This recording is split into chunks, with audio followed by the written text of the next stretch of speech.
Welcome back to part two. So, as I was saying, instead of parents, I feel, especially as a trans woman, most of our hate in LGBTQ community comes from cisgendered females.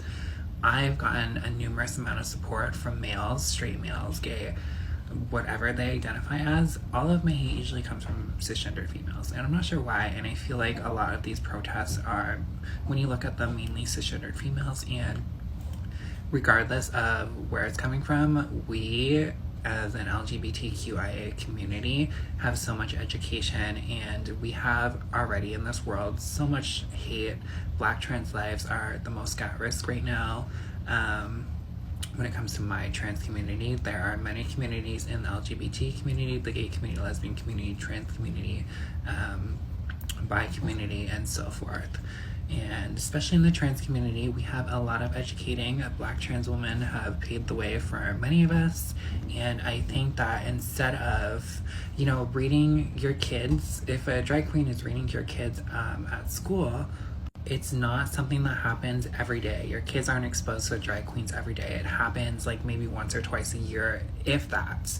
So instead of having this huge issue of drag queens educating your kids on performing arts, creativity, a lot of these drag queens come from a damaged place, and they express themselves through their art, their performances, their makeup.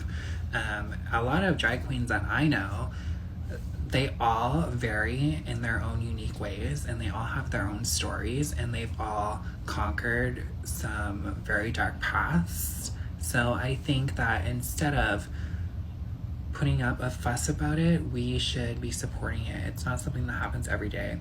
And if we educate this generation of kids, I feel like moving forward in the future, the LGBTQIA community in a whole maybe won't be facing so much hate, so much damage, so much hurt, so much deaths, because I feel like if we educate people, our kids are going to educate us in the future. But if we start now somewhere, I feel like there will be positive change, more acceptance, and we got to get over the dumb shit, you know what I mean? Like, it's so dumb not to support one another, especially given all of the BS stuff we're going through in our worlds. There's literally wars going on. So I think we should all show some support. We're never trying to compete with anyone. We just want to support you, and we want you to support us. So yeah, that's my opinion, and I hope you guys, I'm interested to hear your thoughts and opinions on this. I sure as hell think Miley Cyrus would think she's a drag performer.